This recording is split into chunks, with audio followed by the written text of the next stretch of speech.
welcome to a video about consensus theory and conflict theory.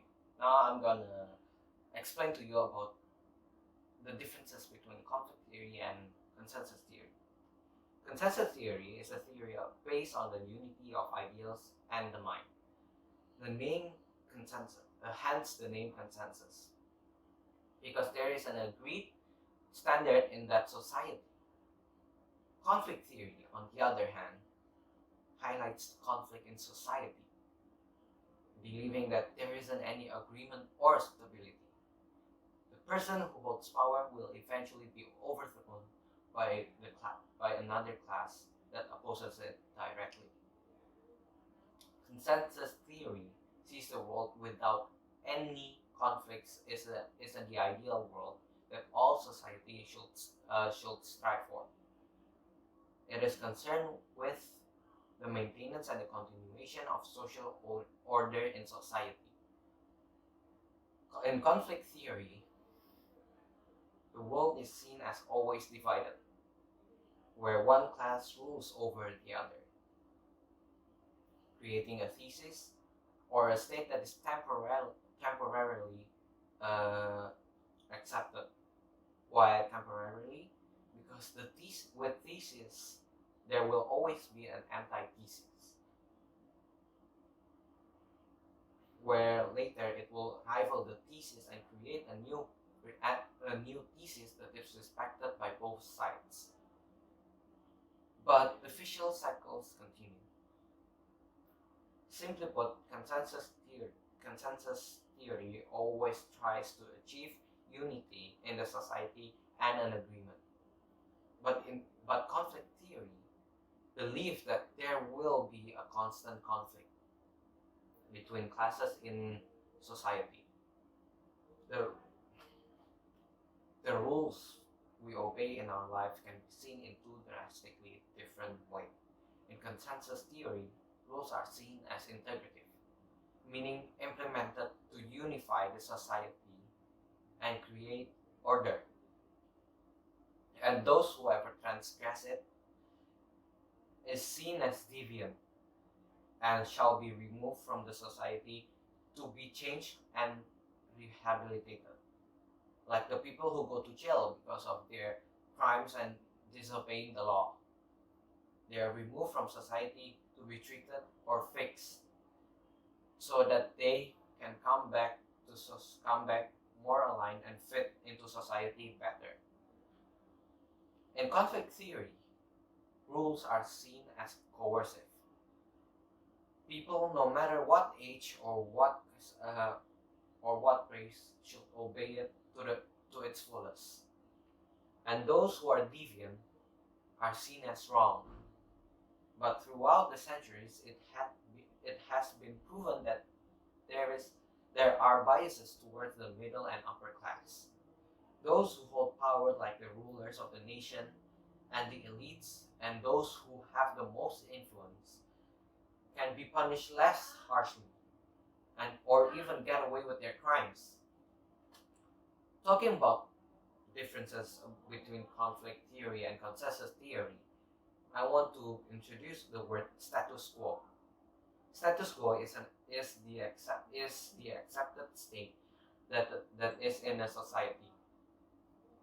How this ties with conflict and consensus theory is another thing.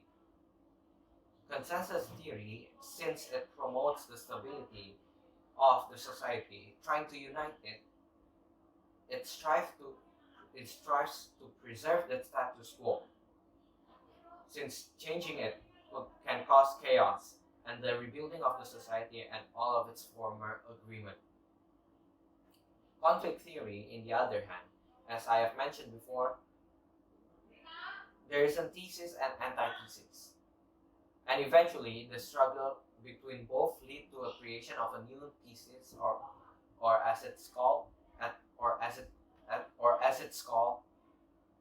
synthesis. That thus, in creating a new thesis, it is also changing the status quo. Conflict theory, although it can identify the differences in class and identify it as a source of change, it doesn't know how to unify and doesn't know what is holding society together. To summarize, conflict theory is antagonistic to consensus theory, since it have opposite views and different goals. An example of this conflict theory is in the 19th century. The society was a capitalist society, where the ruling class bourgeoisie are the minority, and the working class proletariat are the majority. The ruling class bourgeoisie had the most power and sway over society despite of the minority class that they are in. And the proletariat, even though they were the majority, they had to work for the bourgeoisie to make a living. Since the bourgeoisie owned the factory, it looks like the proletariat are fully dependent on the bourgeoisie. Truth untold, the bourgeoisie also fully depended on the proletariat to work and become the human resource powering their main source of income, which are their factories. They wouldn't admit it because they would have less sway in society and they wouldn't be the ruling class after all. So the thesis in this case is that the proletariat needed to constantly work for the bourgeoisie. But the antithesis that to this emerged after the proletariat realized that they were being exploited. The proletariat then tries to gain support and create a movement to liberate themselves from this thesis.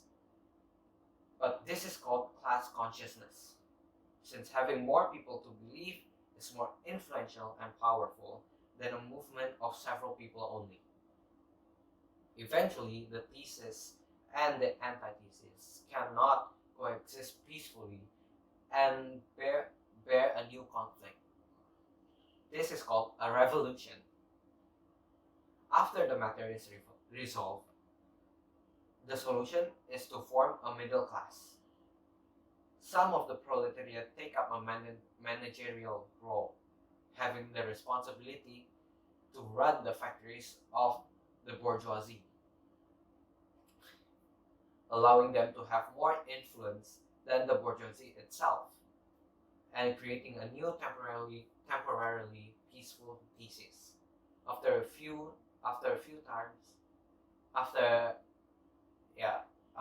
times, a new antithesis is formed to challenge the new thesis, and the cycle was reborn and continues to go on forever. That is in the eyes of Karl Marx. Karl Marx also recognizes the important stages in society. First is feudalism. This idea is especially popular and used in ancient Europe, where the elites have control of land given to them by the ruling crown. In exchange for their military services and support, they give to the kingdom. And the peasants who live in their lord's land has to give an homage in form of cattle and money. In this idea, there is a clear classification amongst the elites, the peasant, and the ruling crown. The industrial age came along with it, and the capitalist ideas came rolling with it too. I have explained about this, so we will go straight to socialism. Socialism is an effort to equalize the different classes of society, and as stated by conflict theory. Everything is owned by everyone. If you work for this, then you will get a share of the fruit of your labor. The government ensures and controls everything, but all the things are owned by the community as a whole. This idea is used by the country of Cuba under the rulership of Fidel Castro after World War II. In the end, You can say that it's just a matter of unifying the society or acknowledging that there is a difference in society that will feel a significant and mass change. But it is more than that. It is how we also see the equality as a goal, but have different ways to achieve it, and how we can identify people if they're deviant or not just by the rules we make. So this is a video about conflict theory and consensus theory.